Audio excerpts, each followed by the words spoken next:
Please feel free. There are plenty of seats here in the middle.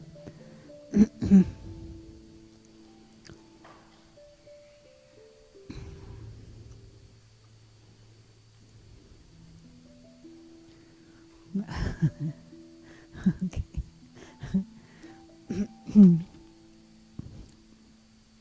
Welcome to the meditation center. Can I have an indication who is here for the first time? Extra special welcome. My name is Rona, and I'll be facilitating this session tonight. And at the end, I'll give a bit more of an introduction about this meditation center. But tonight's session is on the art of self-care in the context of meditation, of course. And one of the ways we use to start an interaction with someone, one of the ways that we start a greeting within the Brahma Kumaris is we say Om Shanti. I don't know, some of you may have heard it, some of you may have not. And Om means I am a non-physical being, a soul, and Shanti means peace.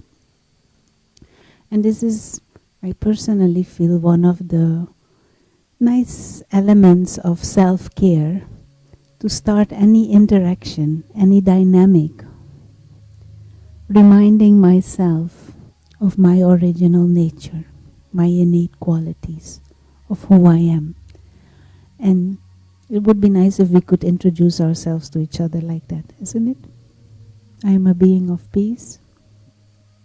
Wouldn't that be nice if we introduce ourselves? I am a being of peace to each other. But not just saying it. And just what would be the word? Words coming out of the mouth. But if we would really mean it and generate those vibrations, then that interaction can be one of peace. So then it becomes self-care, but also care for others. But we live in a world where we don't think like that. Is it? Anyone here taught today, I am a peaceful being?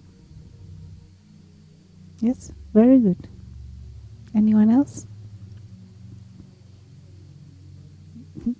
Anybody here taught today, I am a being of peace? When I was upstairs in the meditation. Very good. But we live in a society where we can get all tangled up easily, where we can get stressed out easily, where we can get perturbed easily, where we at the least are often in a hurry and do not necessarily feel so calm and peaceful. And so, how does this work, this art of self-care? First of all, what is really this self? That is also what is useful to know. But there are a few basic elements or aspects or maybe even slogans that you could use to remind yourself of certain basic things. And we will try and explore that tonight and get some tools and some key elements for self-care. One thing that is useful, one good friend of mine told me this many years ago, is to know three things. Self, relations, and the world. And to have this as if like a, how would you call it, almost like a slogan in your head. self, relations or others, and then the world. So what it means is at every moment I should first care for self. Then care when I'm in a good place, in a good space, care for others. And then they will help me take care of what I have to do in the world. We can then cooperate together and care for the world. This is a simple thing. Even when you go flying in the airplane, in the security, instructions, what does it say? You put your mask first on yourself, then you help others, even if it is a little child. Because if you pass out, what will happen? You can't do anything for anyone else. No? Now, one of the reasons why we can get all jumbled up and entangled and stressed out is because we do not do this. We either take care of others or address others or try to please others or focus on others, or we focus on the world or focus on some situation, and all our thoughts are there or with others, and we do not care for self. Does it make sense? This is very easy. No? Self, relationships, and the world. So this is like a first light that should go on in any situation, in any interaction, and any dynamic. Just remember, how do I take care of myself?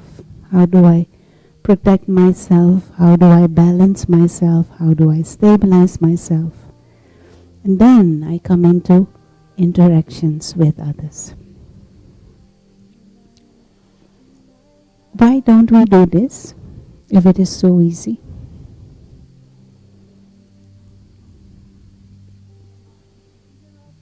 Because we are not in peace. Because it's not so easy.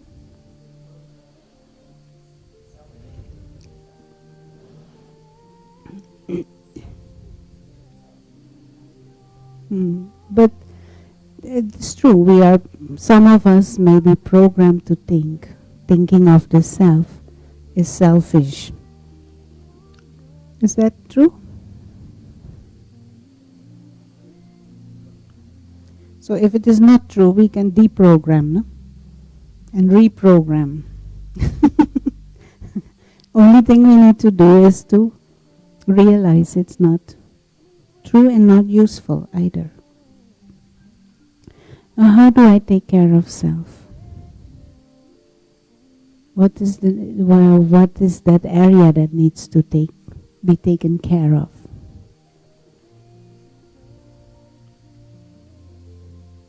Soul?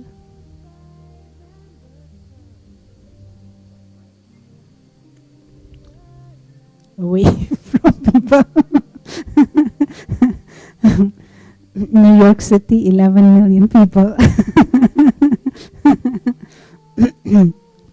One way to understand the self or soul, which is synonymous to self, is there is an inner world.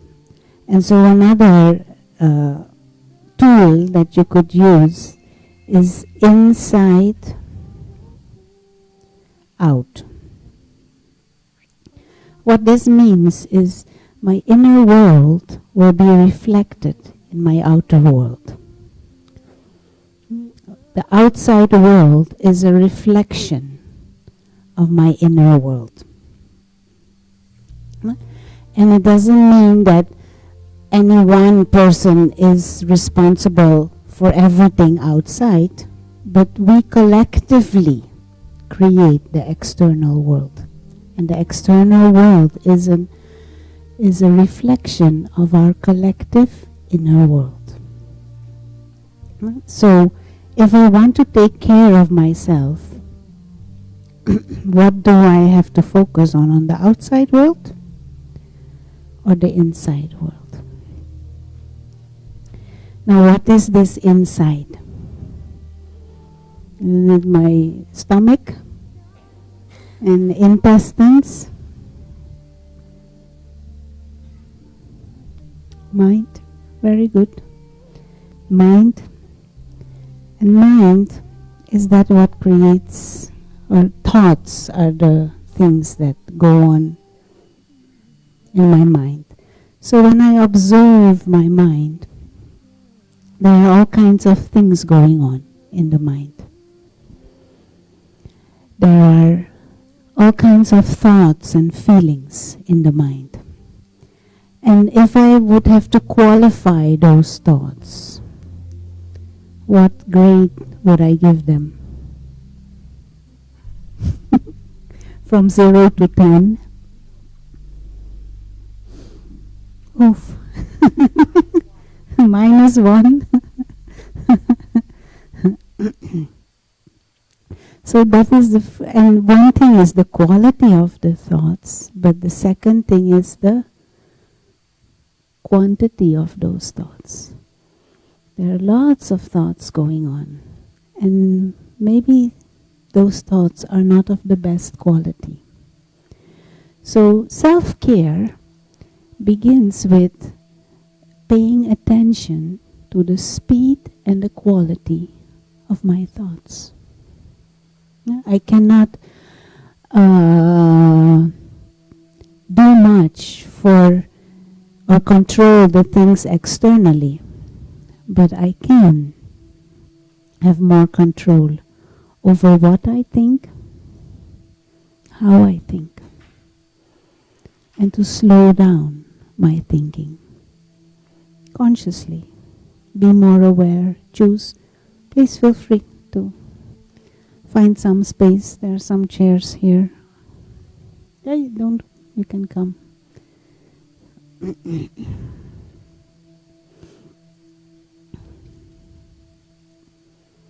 So, to pay some attention to the thoughts that we are having.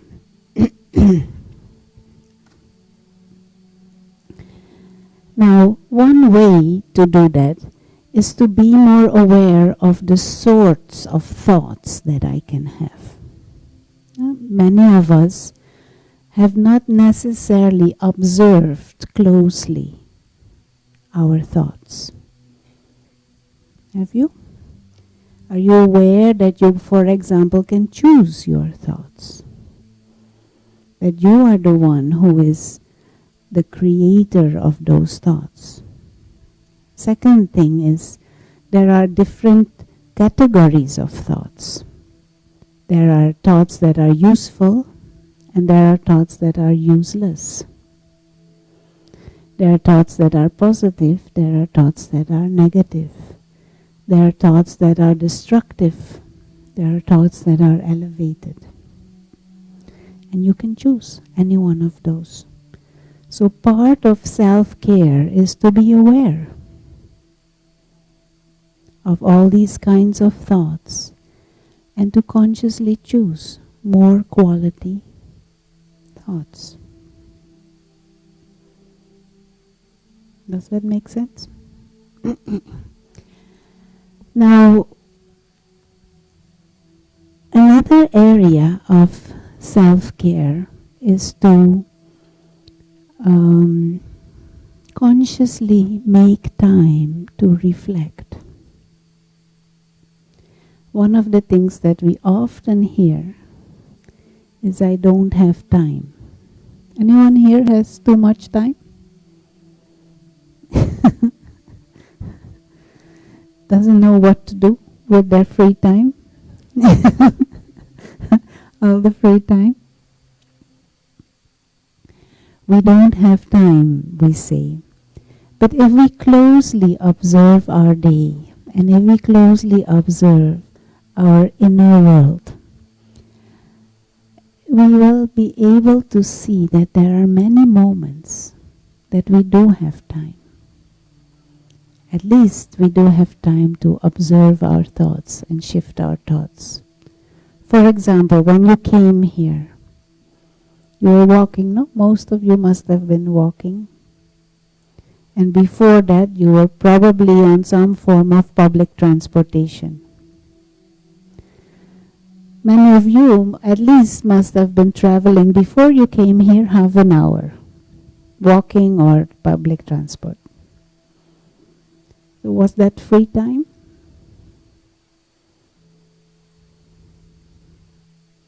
Yes, no? It was free time for here. Physically you are traveling, but you didn't need to do anything mentally, truly. So how did you use that time on your way here?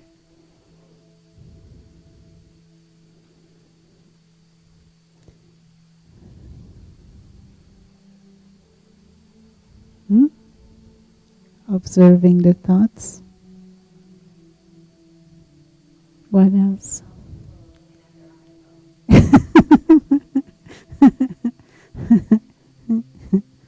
On the train and anywhere these days. People are walking on the streets whilst they're busy on the phone. No? So when you're walking or when you're traveling from one place to the next place, and this is serious self-care. When you're going from one place to the next place, are you processing what has happened? Or are you on your phone or whatever gadget, again loading your mind up with more information? How do we call that these days? Information overload. Because in between activities, we don't process things anymore. Something happened, and then we are again new information, again in the next another information, again in the next other information. Many people, although they say, I want peace, I want quiet and silence, many people are scared of silence. Truly silent. It also means, what is the word? Turn off your cell phone. Turn off the cell phone. Don't worry, the world will not disappear just because you turned off your cell phone. And so learn again, we could say, to just process things that have happened. That is a very useful, very important tool for self-care, to get here more clear again, reconnect again to your original values, reconnect to your natural nature, remind yourself of what truly is important. Come back to as if a, how you say, balanced, grounded base in between everything we do and say and think. And not immediately, what is it? Take out the take out the phone again.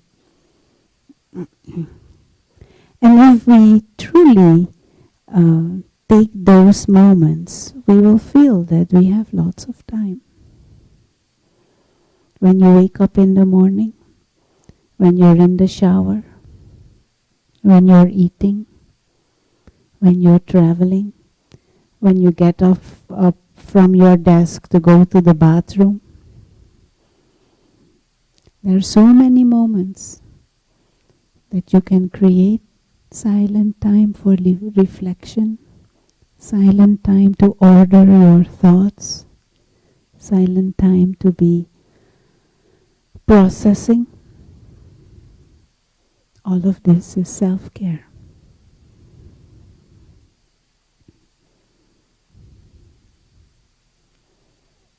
True or not true? You want to say anything so far or comment?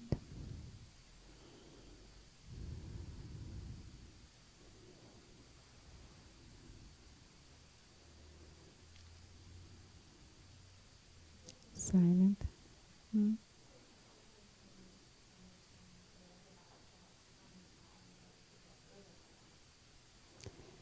Is it important to understand where bad thoughts are? Not really.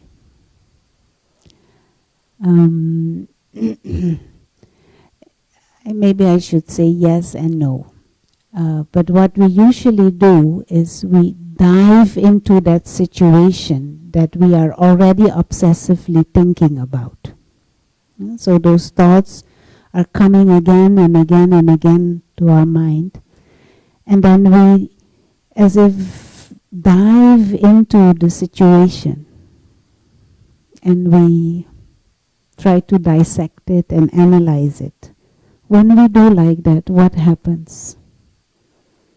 We as if re-experience it. And so we reinforce and strengthen it even more. And so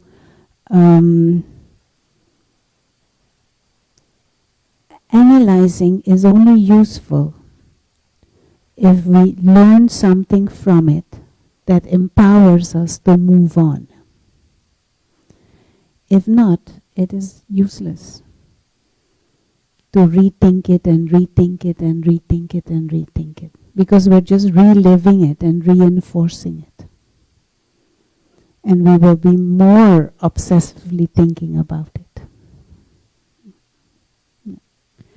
But to exercise the power of choice of thought, there are, how many things are there that you can think about? There's so many things that we can think about. And if you have hobbies and interests, there's so many things that you can think about.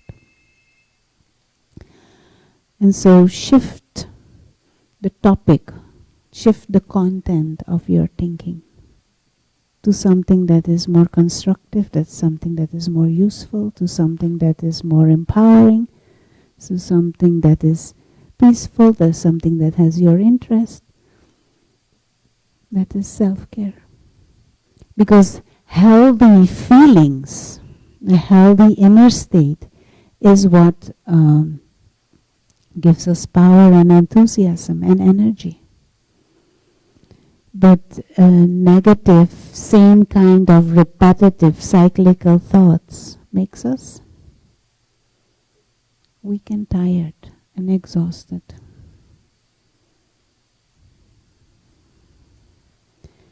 Wanted to say, yeah. Yeah.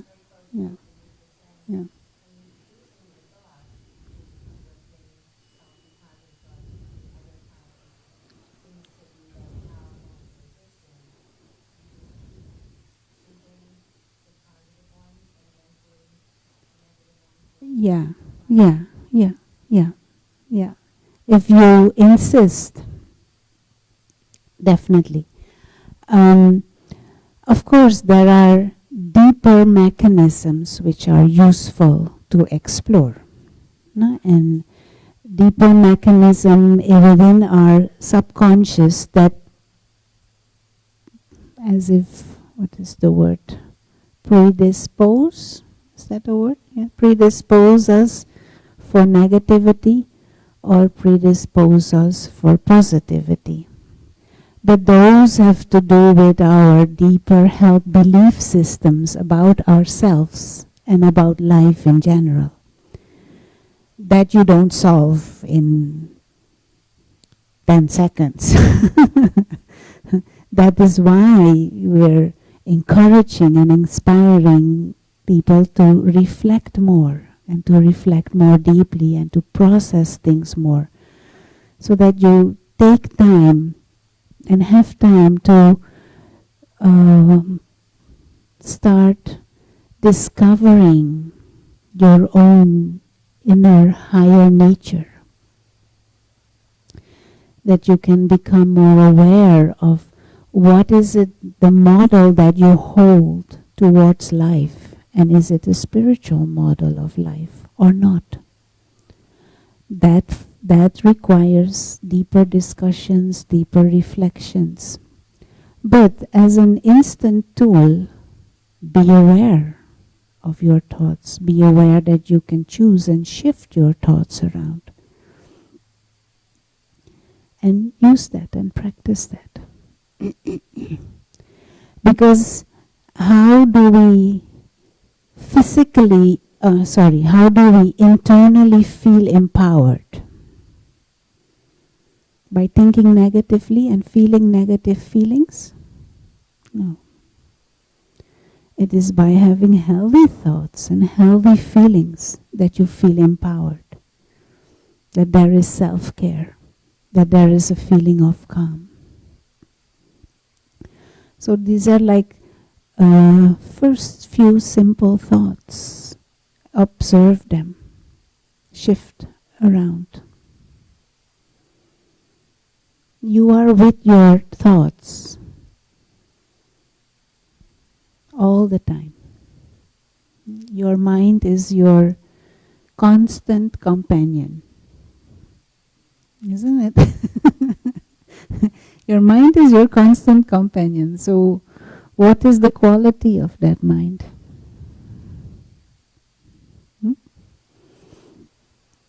Is it your best friend? Or is your mind your worst enemy?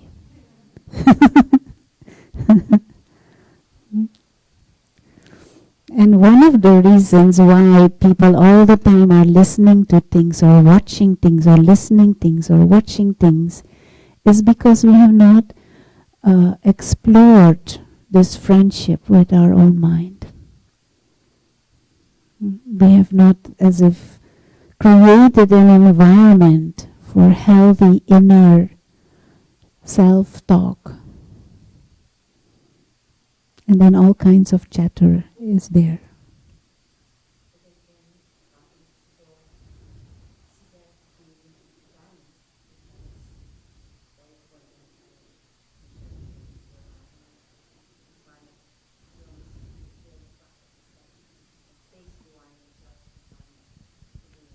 With animals.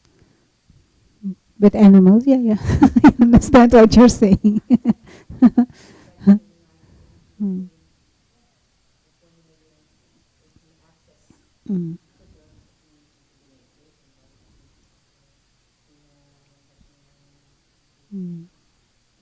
But still, animals, your mind is in between.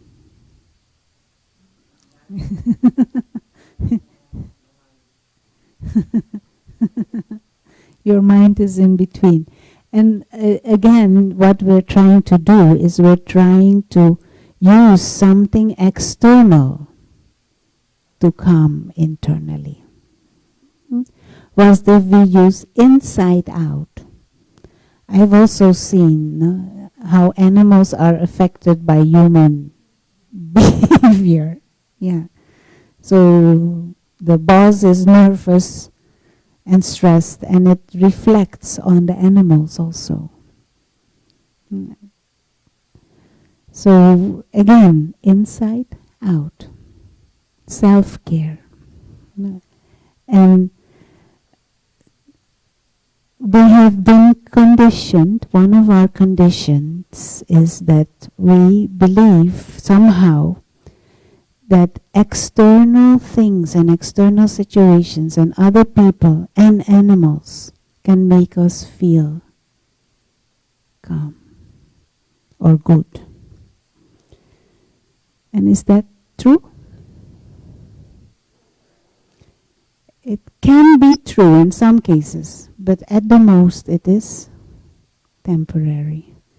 But even that temporary can become some mixed with anxiety, because we know it is temporary. No? As long as the grandchild is there, grandmother feels okay, but then she doesn't want the grandchild to go.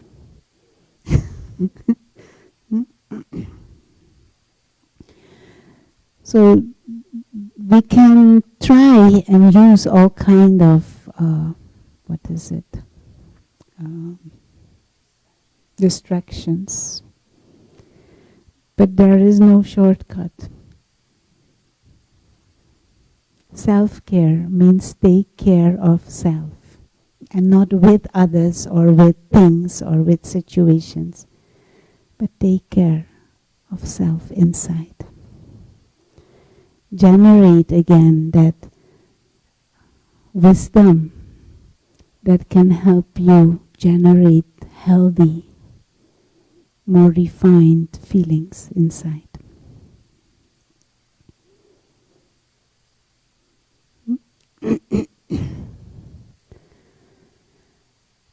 And as we do that, focusing on self, then it becomes easier to turn things around in relationships. Because when they do, for example, things like stress management courses, one of the biggest factors for stress of people, you know what that is? Relationships. Now, isn't that a bit funny?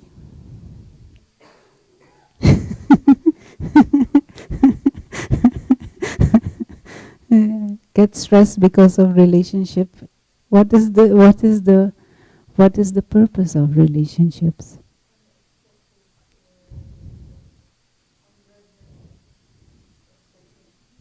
And that is what causes stress. But what is originally the purpose of relationships? Support, comfort,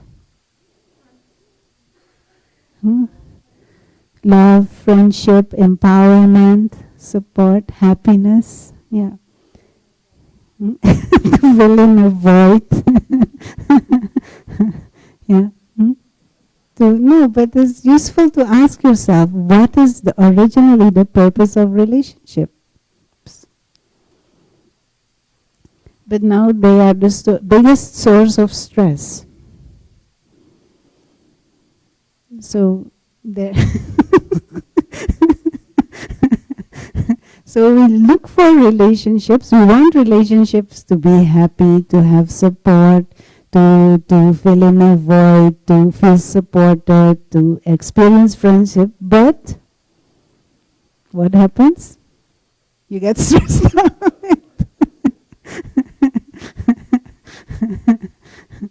There is a joke about I can't remember which one, if it was Plato or Aristotle. A student, it was Plato, a student of Plato asked him whether he should get married or not. So Plato has to think about it, and he comes back and he said, doesn't matter. You will be suffering either way.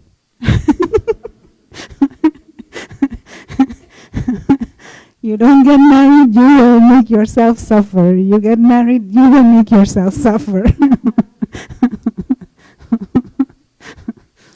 And when they study this subject of stress, what they see is someone who has a job, stressed out.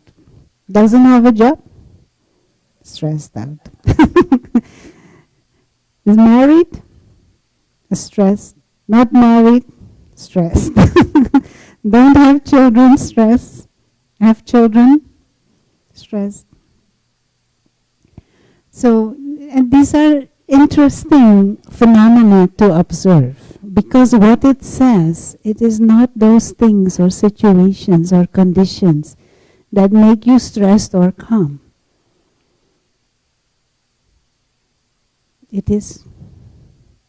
It is your own mindset. It is your own state of mind that makes a relationship,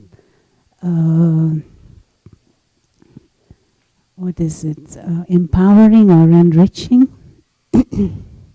or that makes a relationship a source of stress. So again, back to self-care. If I am well balanced in self-care, it will reflect in how I am in relationships, in interactions with others. Will it not? Because I bring myself into that relationship.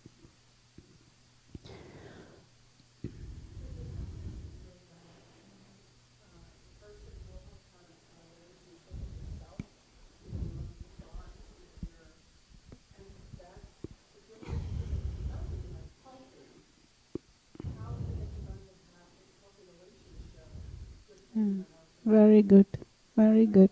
Yeah, of course, of course. Because you are the gift that you bring to anything. Of course. That is why it is useful to inside, out, self first.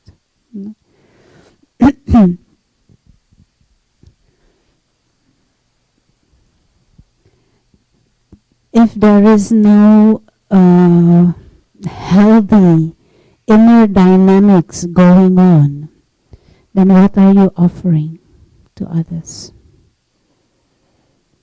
And then we feel others need to make the inner dynamics healthy. That would be nice. But if the others also doesn't have any healthy inner dynamics,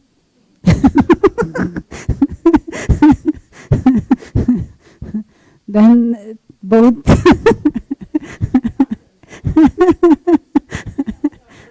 yeah. Yeah.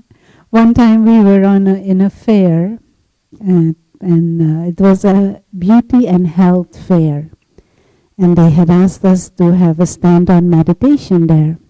So some people were, meditation? What is that? So there was one lady, and she kind of had we had a nice dialogue and explaining what is meditation all about. And she said, so can I find a good husband there? So I started to smile. But she didn't let me speak. She started with her list. And he has to be like this, and like this, and like this, and like this, and like this, a whole list. So now I start to smile even more. She comes with her list because this is what she feels she needs from someone else. So smile, and the person who was next to me got little courage and asked her, do you have all of that, what is on that list? And she says, no, of course not. That is why I want someone like that. So she says to her, don't you think that if he is like that, he will want someone at least like that also? And she kind of thinks about it and gets the drift of where we're going. So we say to her, meditation is one way to develop within you yourself that list. But we did not see her back for the meditation course. But this is a little bit our mindset. We look outside and we want things from outside, and sometimes it helps, but it is temporary and it makes us more dependent. So that is not clever self-care. That is not intelligent self-care. Intelligent self-care is emerge within yourself, empower yourself, and offer that to others. And then that will come back to you in some form or the other, instead of becoming dependent on the external. And then insecure when it is not there, or that it may leave. The art of self-care. One very practical suggestion for self-care is use your mornings wisely. And what I mean with that is use your mornings before you start with anything else to be clear of what your values are, to be clear of what is important to you. Come to that sense of silence inside. Have the aim for quality of thinking early in the morning. And even if it is just a few minutes, center yourself as if meet yourself in the morning. Have a beautiful, nice conversation. Reinforce your deeper qualities. All of us have some form of peace within us, some level of purity, some wisdom, some joy, some perspective. Nurture that in the morning. And that will be as if your compass for the day. And then during the day, when you have those moments, you're sitting and eating, you're walking to the bathroom, you're on the subway, use those moments to come back to that. Reinforce your innate qualities instead of overloading yourself again with all kinds of information. Use those time to reflect and to process.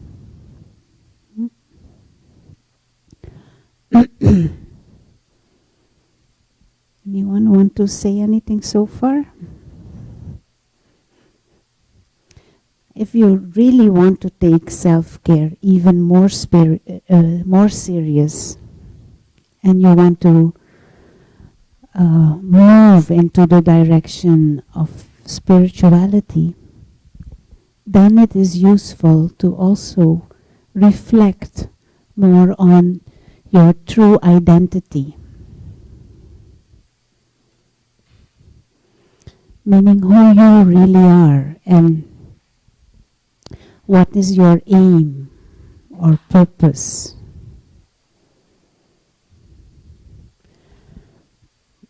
Because true self-care means being aligned with your innate nature and performing actions in line with what is aim and purpose.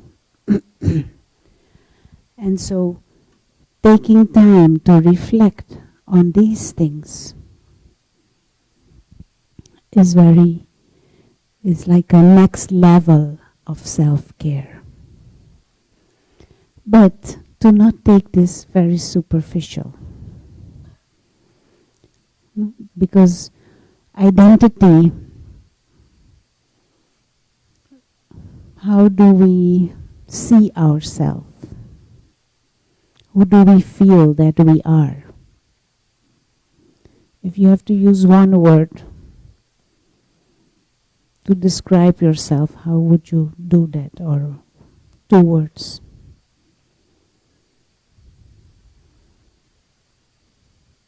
Om Shanti. Very good. Om Shanti. Very good. I am a being of peace. Very good.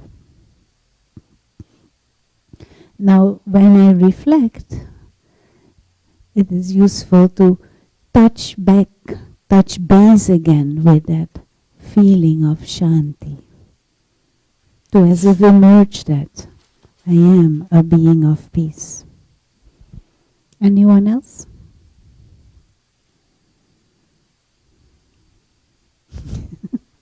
Or is this too deep a question for a Thursday night in New York City?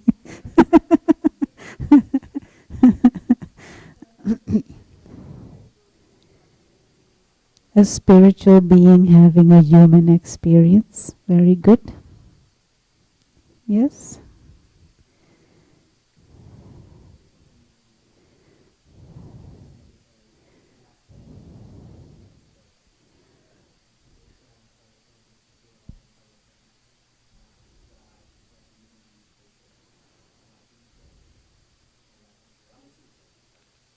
Mm.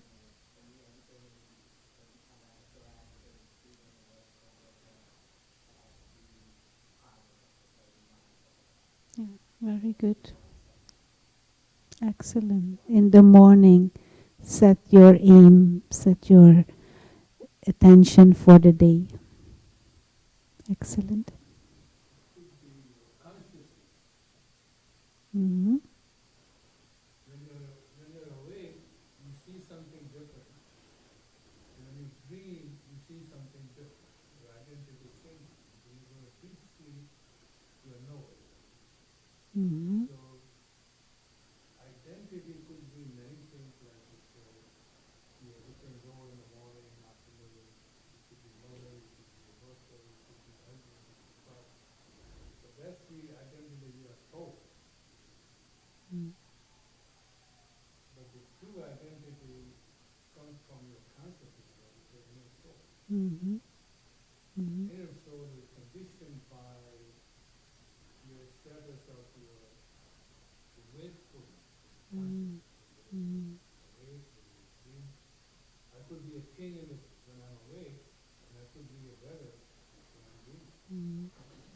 So how do you identify? Mm-hmm. Mm-hmm. Something more different. Mm.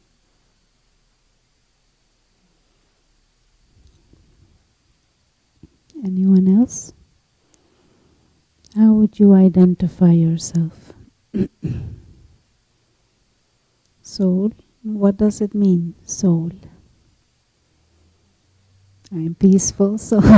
Excellent. Yeah. One way not to look at this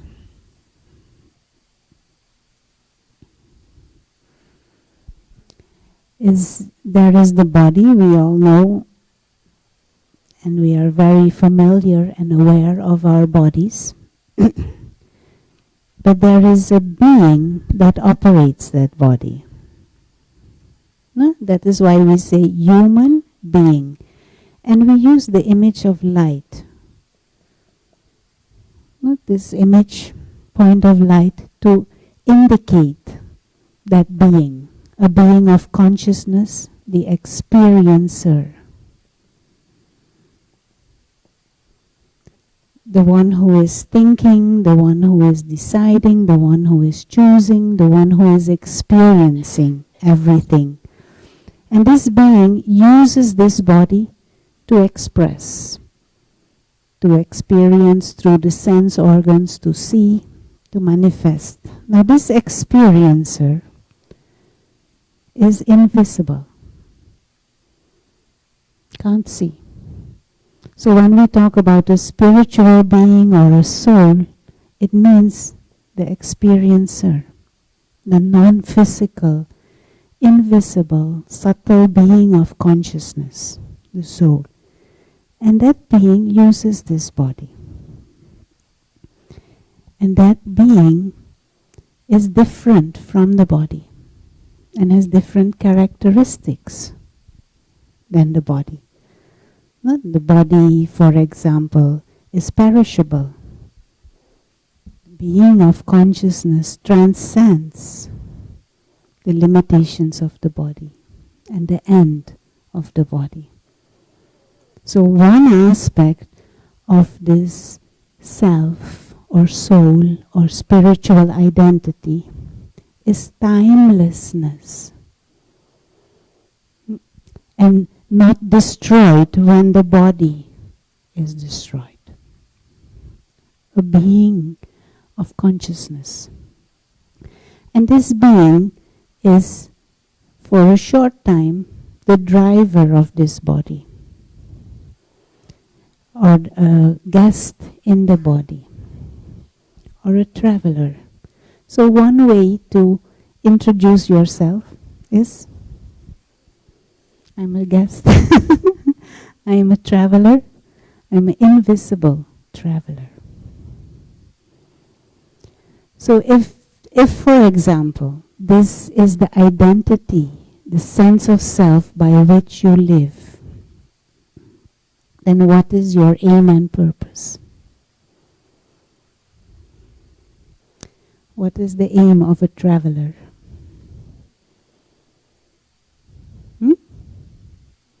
To experience new experiences.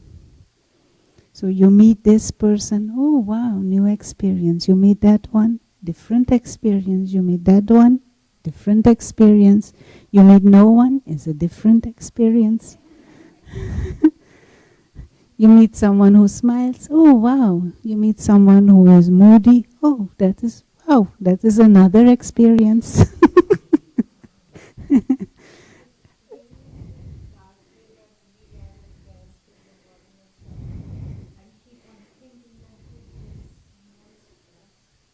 Why?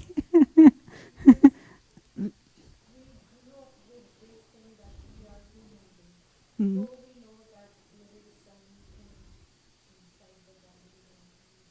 Mm-hmm.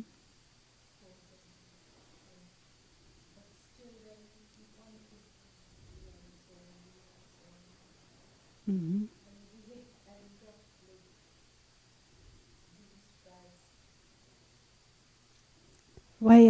But this is the thing. Why would we be stressed? Then we are not truly feeling that we are traveler. We generally are stressed because we are attached to body or things around the body. We generally are stressed because we think we own certain things. We generally are stressed because we cannot handle change. Now, is it possible to stop change? So if change makes us stressed, it means I will be destined to be stressed. Because change is a law in this world, isn't it? Isn't it? It is a law in this world. So if I resist change, if I cannot handle change, it means I'm setting myself up to eternally be stressed. Now, is that sensible? Maybe that stress is telling me, look, you are not seeing this rightly. If we cannot change, then maybe we should look at it differently and approach change in a different frame of mind. Understand what I'm trying to say? So if the thought of traveler makes us stressed, it means we haven't understood deeper secrets of life. And maybe true self-care is exploring the deeper secrets of life and living in alignment with those secrets. Because if life, there's such a richness in possibilities and situations and scenes that are happening all the time. Now, if I resist all of that, I'm missing out.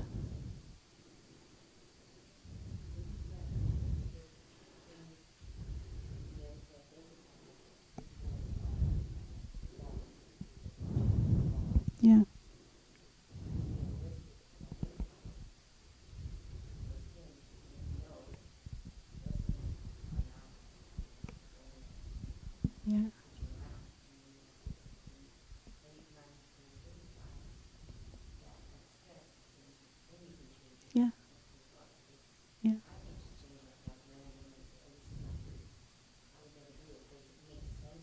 Yeah. Excellent. Yeah. Ah.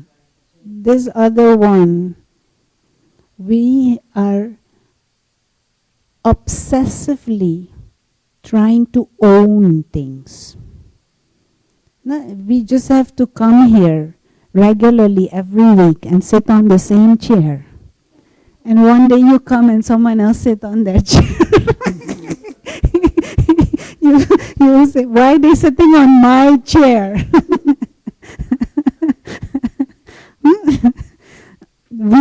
we somehow gotten into this mode of believing that we own things, and we quickly fall into that. Now, if we step back, and this is where I say take moments of silent reflection and truly, in a neutral way, observe life. Can we truly own anything? No. Even this body, I have it on loan.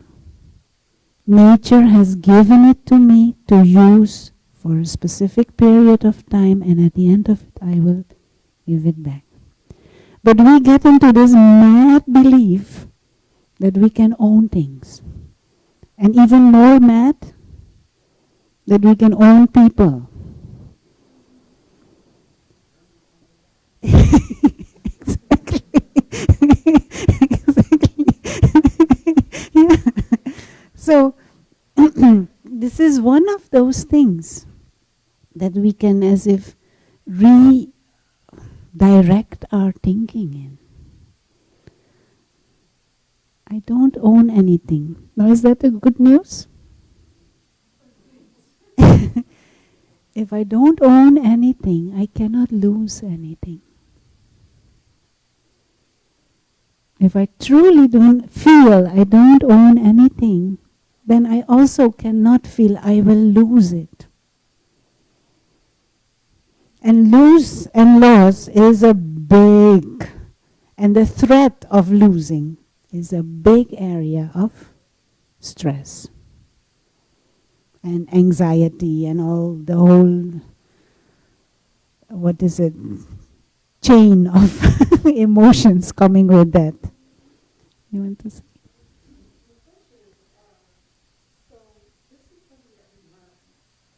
Yeah. Yeah.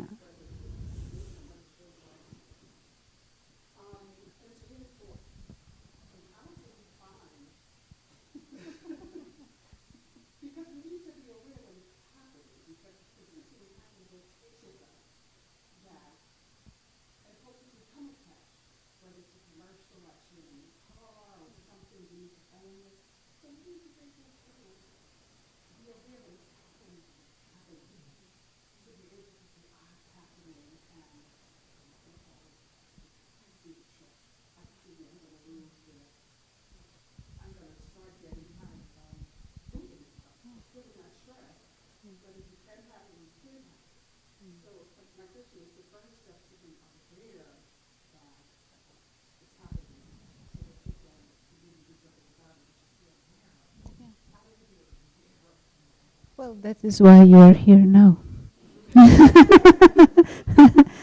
We are discussing this, and that is one of the first steps. We are bringing up this topic, we are discussing it, we are reflecting on it together. That is the first step. But then, we need to remind ourselves regularly. And this is where this deeper art of self-care comes back again and again to regular moments of reflection, regular moments of asking yourself these deeper questions and your core values. And even further, the process of meditation is a little bit further into this. But if you have like a regular process, you have certain timings, a certain lifestyle in which you have built in reflection in different ways, moments of silence, certain discussions, certain company, or journaling is another thing. Next week we will have a workshop on writing and drawing as spiritual tools. To use those things to remind yourself again and again and again and again. Because it is true, we live in a society where this is promoted, thinking like this is promoted. And you're even judged based on how much you own in between brackets. I can imagine that feeling because the holiday season is upon us, and if you're watching something or listening to something, there's a lot of promotions and ads that's going to come up for Black Friday sales, and all of a sudden I'm own and I'm going to get that, and it's a great deal, and that gets the mind going in that direction. No, it is true. We live in a society that promotes owning and acquiring and accumulating, and the deeper message is you are nothing if you don't have. You don't value if you don't get this. You are not worth anything if you don't. That is the deeper message. So it needs that we reinforce a deeper sense of self-worth that is not based on anything external.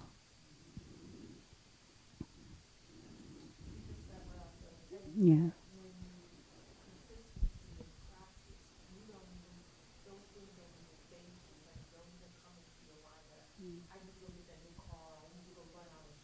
Mm. Yeah, yeah, very good. If something is useful and truly your computer broke down or whatever, it is a good opportunity, but it is not that you have to go crazy over. No. But so to reflect in a more deeper way on your core values, your sense of self, truths of life, that is taking self-care to an even deeper level.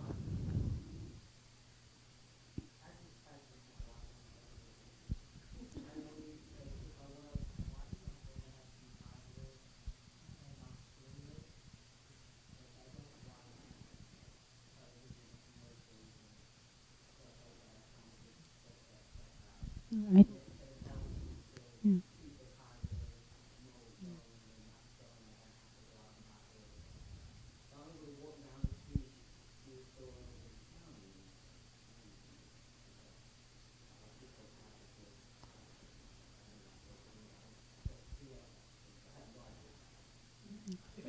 No, I think I feel like applauding for you because you are holding your inner space for yourself and you choose what you let in, and that is very healthy. That is very healthy. And I'm not saying that technology is wrong or not good or demonize anything. Definitely not. But we need to be selective with what we let in. And we have a whole wealth and a tremendous potential of our own creativity and our own beauty and our own wisdom to think of and to allow that to come to the surface. But we as if kill that by constant absorbing all kinds of information all the time. One thing that comes to my mind, I won't take much time. You talk about change. You just had a change of plan last week. How do you cope with it? How do you take care of self-care? You usually say, well, make it days are small. When the travel is being very small, we had another change.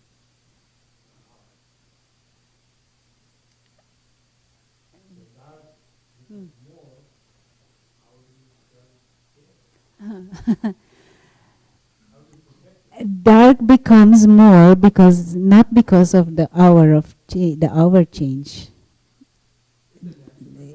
Yeah, it is the same amount of light, the same amount of dark, just we have shifted time. But if you get up before it becomes light, then your daylight hours are the same. But biological changes, adjusting to nature, I think that also has to do with how I think and what I think. But that's definitely an area of change also.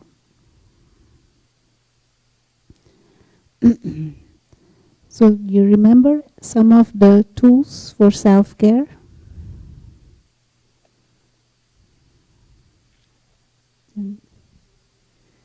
Living consciously.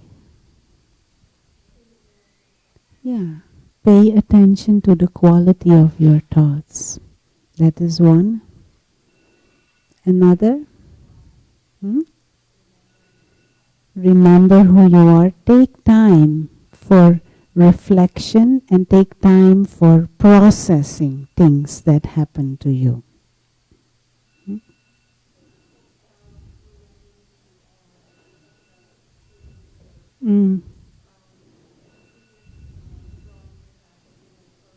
Yeah.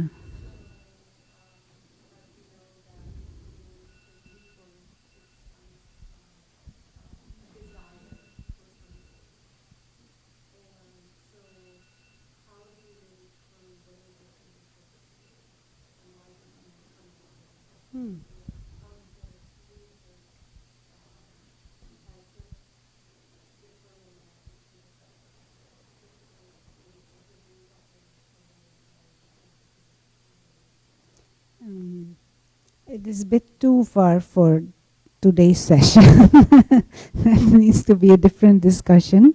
But from your sense of self, if, for example, this sense of traveler, invisible traveler on a spiritual journey, the purpose of that journey is to experience and experiment, to play, to enjoy and to learn. And so situations come in our path for that reason. And that is also ongoing journey, whatever is there to learn. Yeah, yeah, can also, yeah. Some other tools for self-care? Yeah. Start the day right by valuing and using your morning in a good way. Take 5 to 10 minutes before you look for your coffee or anything else.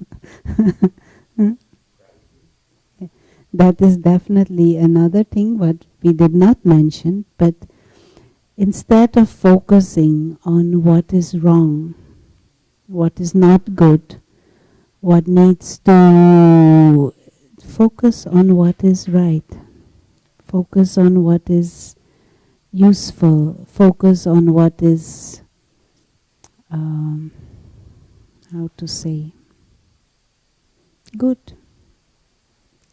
But if you're in the mindset of a traveler, that becomes more easy. Who enjoys New York City most? The tourists. Why? Because they're in the travel mode. Everything is a wow.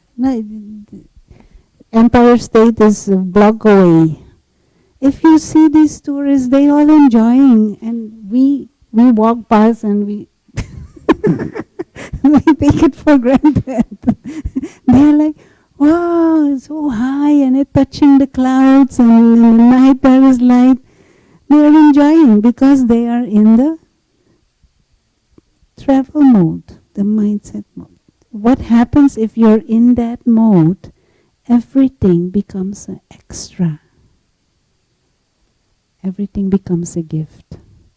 And then it is easier to have this sense of gratitude.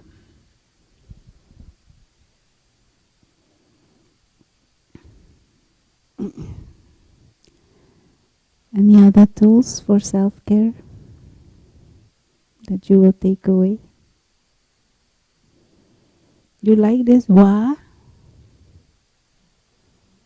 Can you say wa for every scene?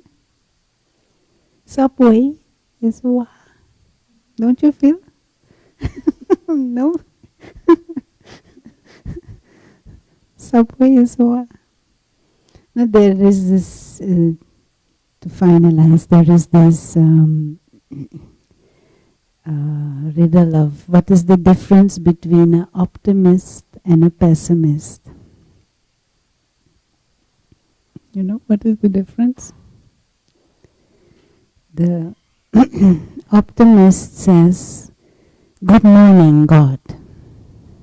And the pessimist says, "Good God, morning." That mindset that everything is a problem. Morning is a problem, afternoon is a problem, evening is a problem, night is a problem. For the optimist, everything is a gift.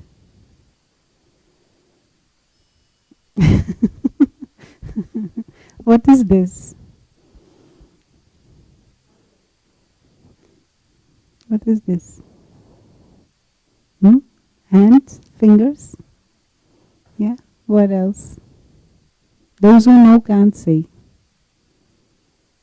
What is this? Power to create. What else? Language. What else? Healing hands. I don't think so, but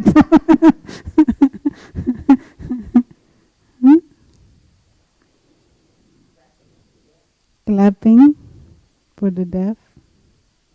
A miracle, yeah. Isn't it a miracle? And here is another one. This is also a miracle. This is also a miracle. This is also a miracle. This is also a miracle, man-made miracle. If we learn to see like that, that is also part of the art of self-care.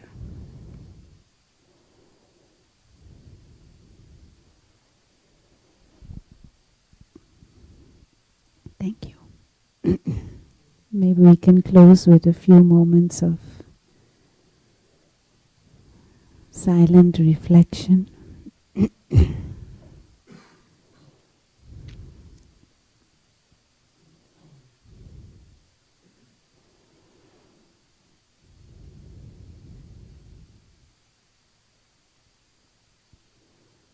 As we sit quietly,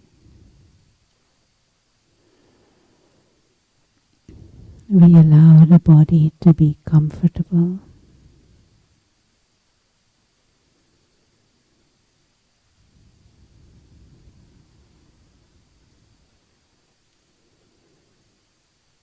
And we also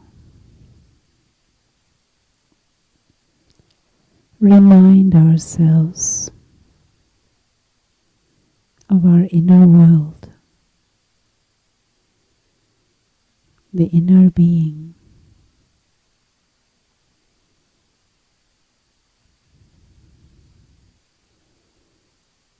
The soul.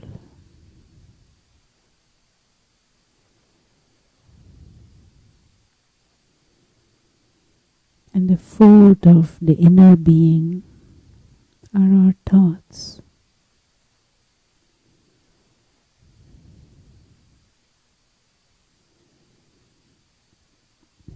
Thinking about the self in a constructive way. Knowing the self. Knowing our inner values.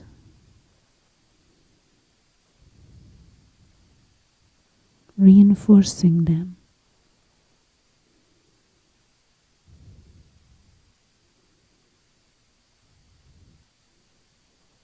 caring for the self.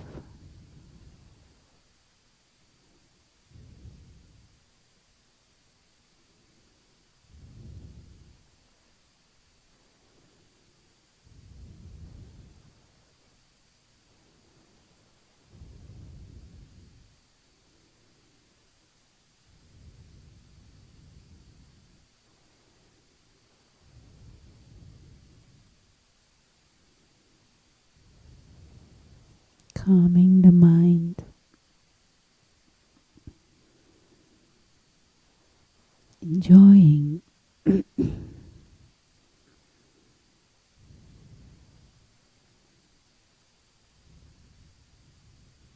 my own company,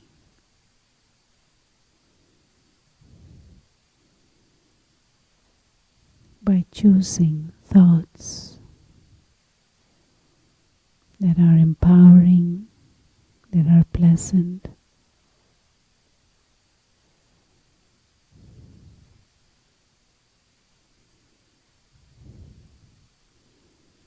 All this is caring for the self.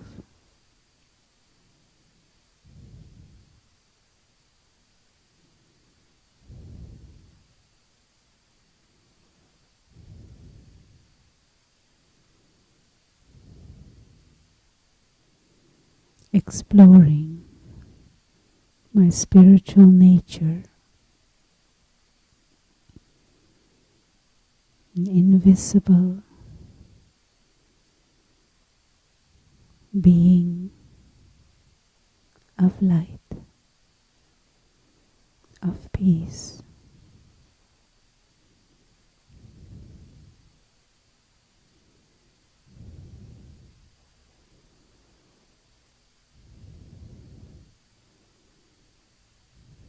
A being that can experience the company of the Supreme.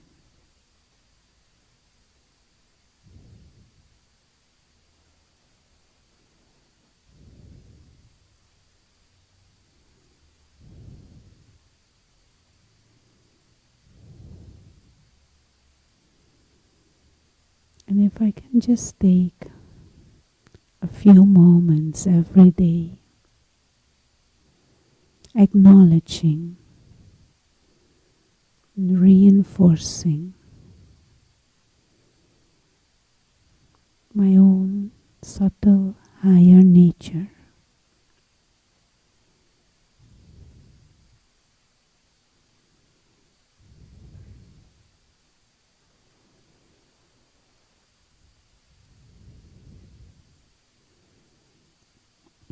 that is an act of self-care.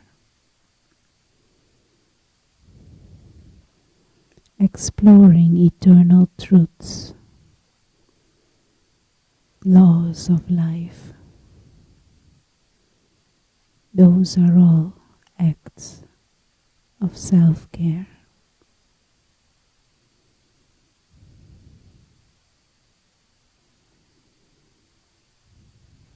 Om Shanti.